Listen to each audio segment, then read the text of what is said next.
今日係聖誕節，啱啱煮咗一個早餐，煮咗啲熱紅酒啦，裏邊有橙嘅，同埋有蘋果，同埋整咗一個豬扒炒蛋通粉。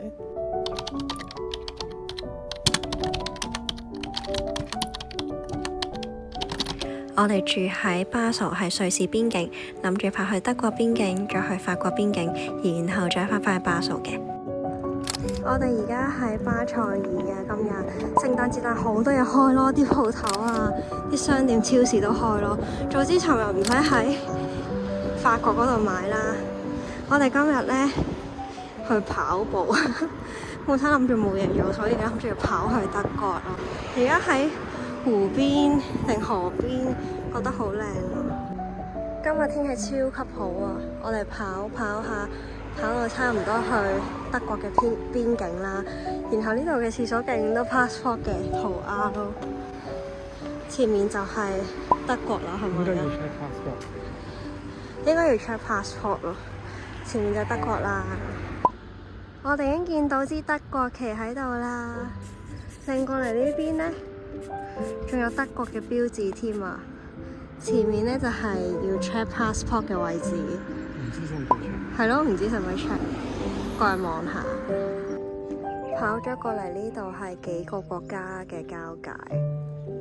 我頭先由瑞士跑咗過嚟德國啦，而家諗住跑埋去瑞士邊境，就搭車翻去卑索嗰度啦。嗰邊呢就頭先我哋跑過嚟嘅德國啦。呢條橋上面呢，你望下，有好多唔同國家嘅旗咯。有啲人話呢度係好似三不管咁樣，唔知屬於咩國家。然後嗰邊呢就係法國啦。然後嗰度呢就係瑞士。嗰邊就係瑞士。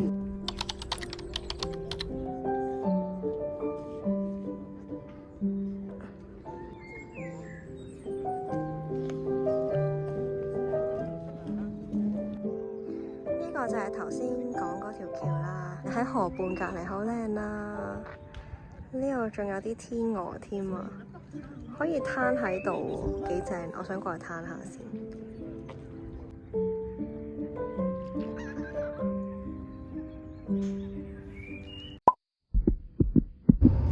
我哋啱啱跑去到中間呢，有個球場啦，類似貨櫃場呢，見到有啲人喺度玩槍咯，應該係真槍，嚇到我黐線。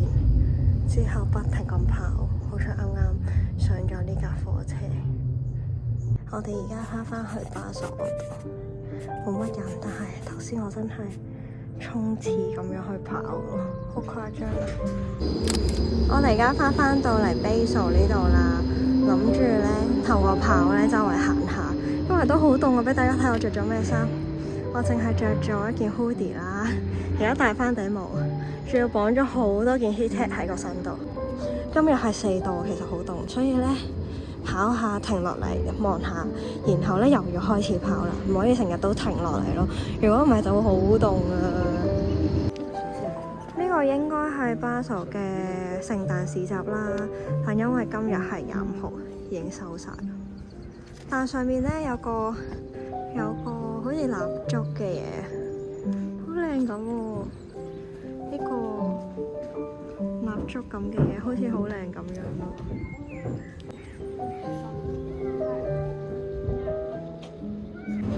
原來巴塞咧今日嘅 club 咧都有開咯，早知唔使琴日專登衝去買嘢啊！而家諗緊睇下會唔會加買一啲嘢先。啱啱喺超市買咗啲蘑菇同埋啤索，你睇下後面呢度見唔見到啲燈飾啊？睇唔到完全。我哋啱啱入咗啤索裏邊嘅教堂啦。佢側邊咧有一棵真嘅聖誕樹，呢度仲有人扮聖誕老人添喎，好搞笑啊！仲有2隻狗狗喺度，整咗個聖誕大餐，有橙酒啦，然後意粉鵝肝啦，仲有呢個嘅牛油果醬，一啲薯片，仲有雞，但好似買咗雞劈劈，但都好似幾靚，我買相。我哋要開食啦！今日係 Boxing Day，我哋而家由 Basel 出發去蘇黎世啦。今日天氣好好喎，我哋頭先咧處理咗 Airbnb 裏邊啲嘢啦，然後就趕過嚟搭車。我哋今次住嘅 B&B 咧，其實係距離車站好近嘅，大概行5分鐘左右啦。裏邊啲設備咧其實都好齊全，例如有廚房啦，有咖啡機啊，有獨立廁所啊等等啦，但係我哋咧就嫌佢咧，因為佢係喺地庫嘅位置啦，即係其實佢係喺一座大廈嘅隔離。我估平時啲人就係攞嚟做 office 或者攞嚟做車房嘅位置，去改建咗有間 B&B 啦，所以你望出去嘅景咧已經係地面啦，咁所以係有啲危險，我哋都唔係好夠膽開窗，但係唔開窗咧又會好焗啦，或者咧我哋煮嘢食嗰陣咧就會好大煙，因為佢係一個 studio 嘅形式咁樣嘅，咁所以廚房同房咧係冇任何嘅間隔嘅，咁就會令到咧好多油煙會起嚟啦。尋晚咧仲出現咗一個情況，就係煮下嘢食咧，突然間勁濃煙啦，然後咧整響咗嗰個警報咯。好彩我哋即刻開門同埋開窗散咗啲煙先好啲，但係咧因為佢個廚房咧係好近瞓覺嘅地方，所以呢啲衫啊，其他嗰啲家具啊，都係好大陣油煙味咯，令到我要不停咁噴一啲空氣清新噴霧。咁但係我覺得佢如果有廚房呢啲設備 suppose 都會預咗啲客人會喺度煮嘢食啦。咁但係佢抽油煙機又冇啊，啲抽煙系統好差嘅話呢，其實都未必係真係好適合喺嗰度煮嘢食咯。所以呢個就係我自己嘅啲 comment 啦。好靚啊，綠油油。我見到地下有啲雪啊，你望下嗰邊有雪啊。係啊，腳底都有雪啊。會唔會去到蘇黎世有雪㗎？好期待先搞到我。哇！你睇下，係雪啊，好開心啊，好震撼啊！嗰度唔知係咪發電廠咧？佢整出嚟啲煙咧，好似一嚿靜止咗嘅雲咁樣咯。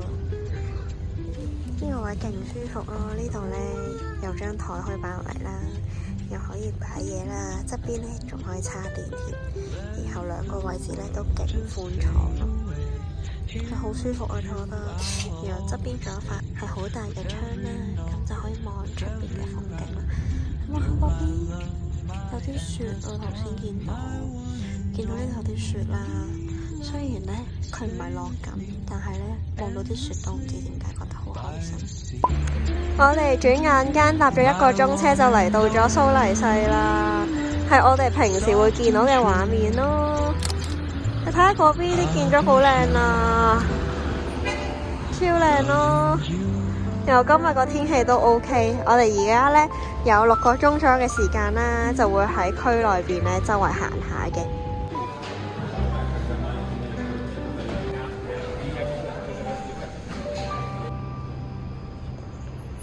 呢度有介紹呢度啲雀啊，但係雖然睇唔明啦，但係覺得咧佢哋真係好自由咯。佢哋咧又可以飛啦，又可以游水啦，俾人捉嗰陣又可以飛走，超正啊！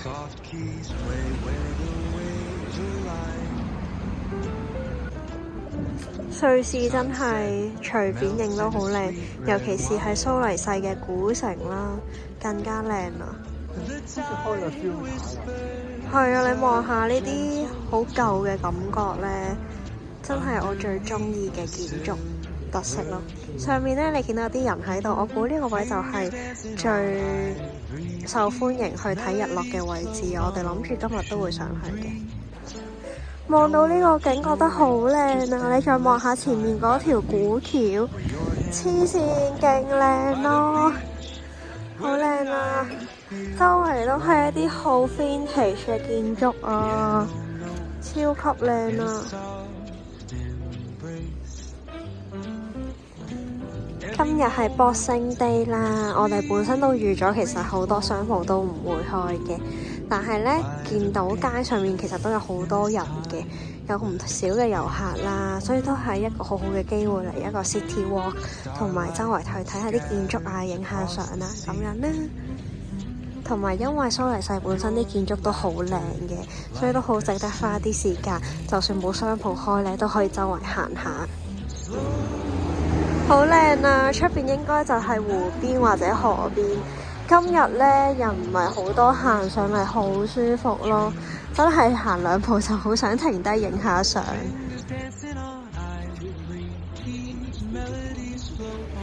我哋而家嚟到咗 FIFA Museum 嗰度參觀啦，估唔到嚟蘇黎世嘅景點係去睇足球嘅博物館啊嚇！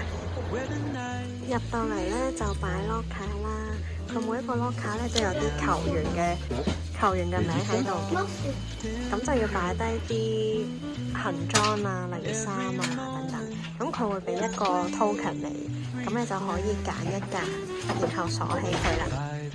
呢張就係 ticket 啦，平均每一個人係26蚊啦。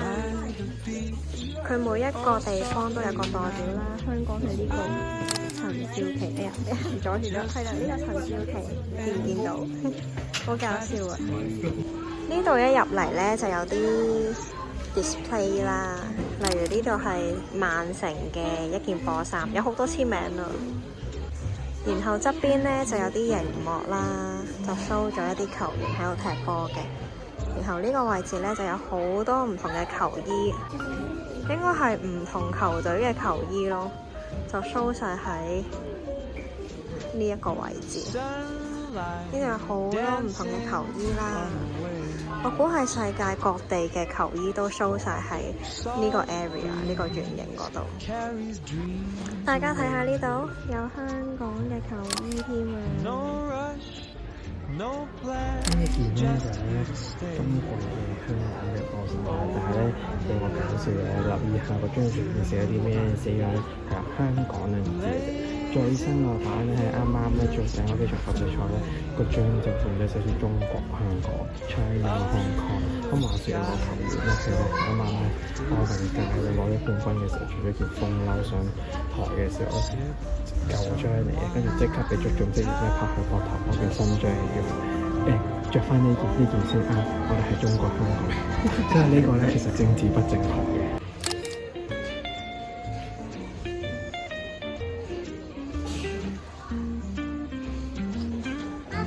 知呢個係咩咧？見講啦，睇圖啊！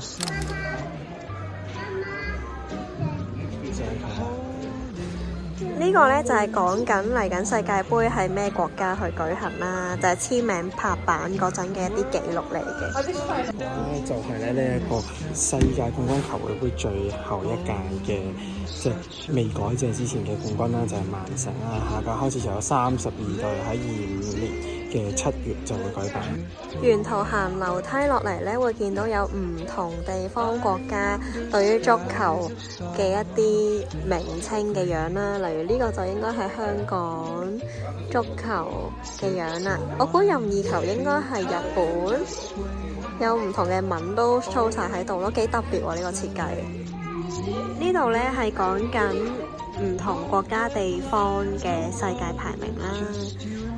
例如呢個就係中國啦，排第90嘅。呢有香港啊，有見到香港排155。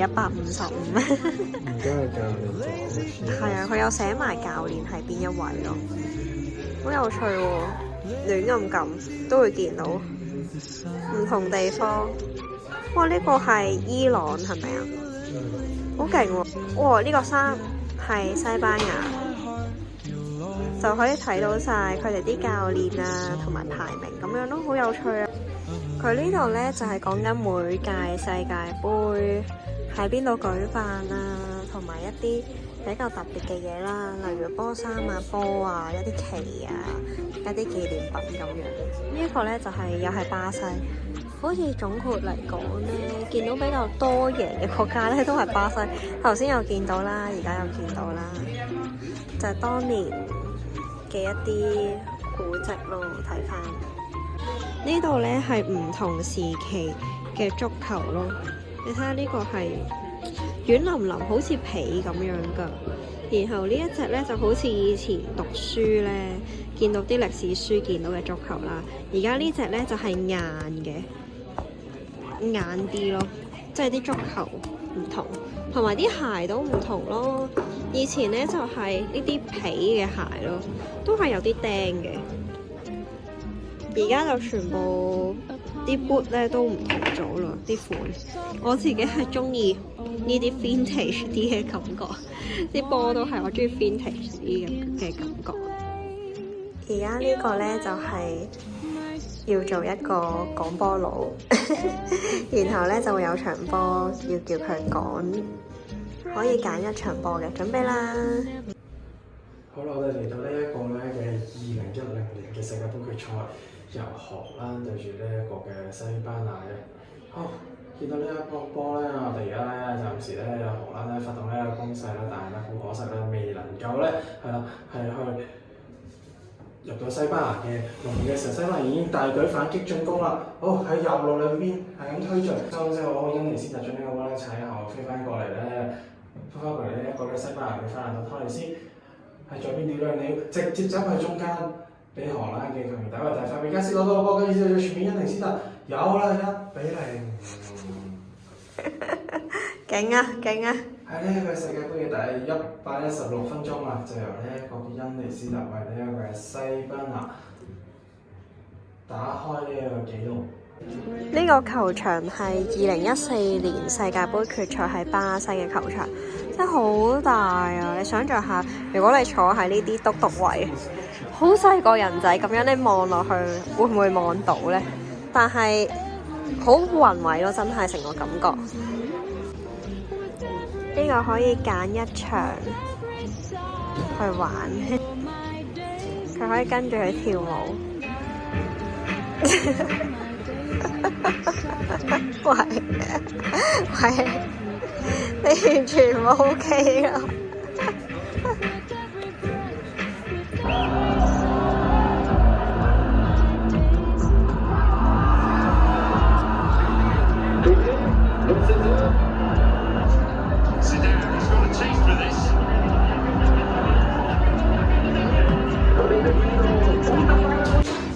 佢落一層咧，有個 area 咧，有好多唔同嘅嘢可以玩啦，例如係踢足球啦、足球機啦，仲有一啲踢波嘅遊戲可以玩嘅。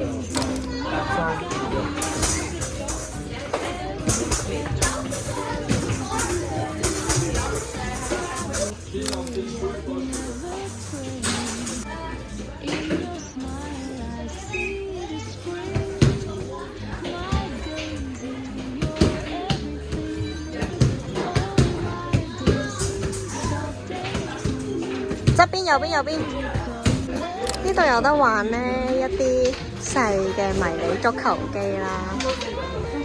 咦，你都揀咗個，好搞笑啊！睇下呢啲，好過癮啊！呢個你睇下，守門員，準備，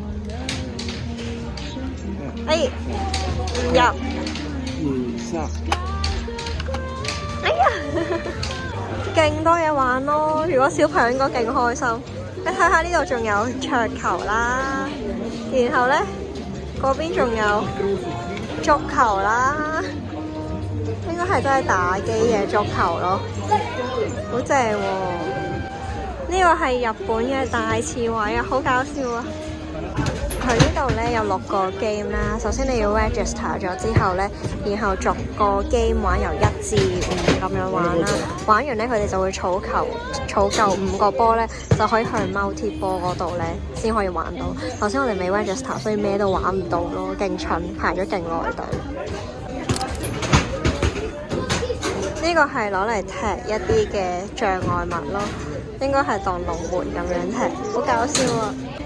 佢呢個呢，就係每次你踢去唔同嘅窿窿有唔同分咯，其實都幾難嘅。呢個係運球，睇下你幾多秒可以運完翻嚟。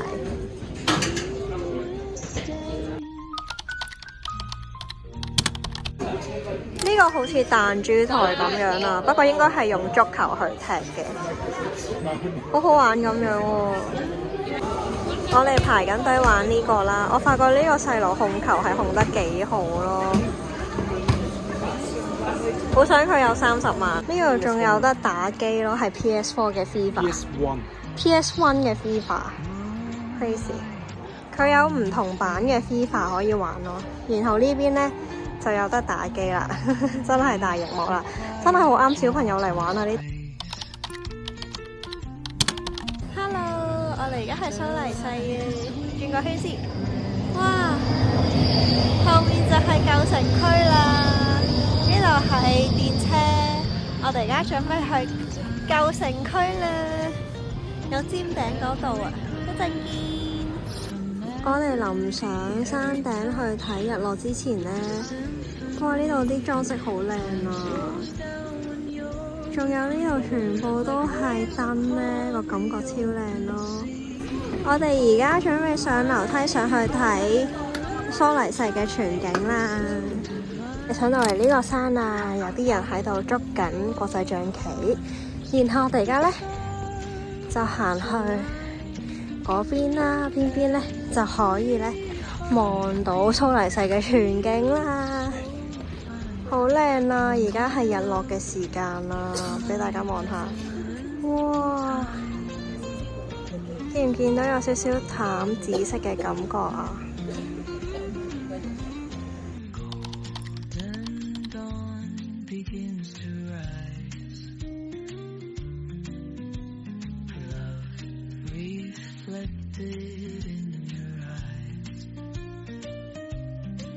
我哋準備離開蘇黎世啦，俾大家睇下呢個日落幾靚。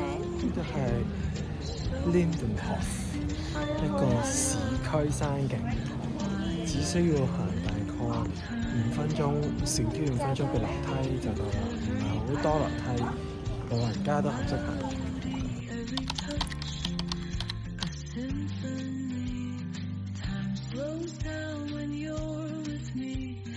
Waves upon the open sea. Oh, my Valentine, so divine.